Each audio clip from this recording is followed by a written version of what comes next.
পরিবেশ সচেতন। একটা পিচ করতে গেলে আটকে দিচ্ছে পরিবেশ সচেতন।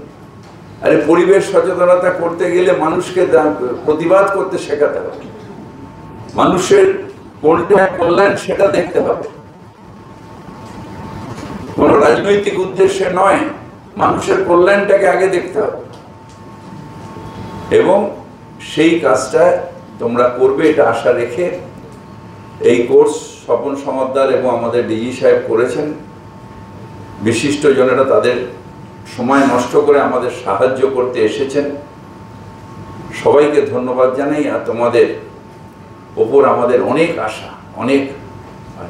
আজকে 25, কালকে সেইটার থেকে 250, তারপরের দিন 2500, তারপর 2.5 লাখ, তারপর 2.5 কোটি, তারপর 100 কোটি। সারা দেশ পরিবেশ সচেতন হয়ে যাবে। তখন আমাদের দেশটা পৃথিবীর শ্রেষ্ঠ দেশ হবে।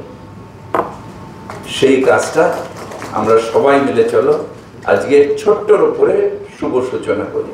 তোমাদের সবাইকে অভিনন্দন জানাই।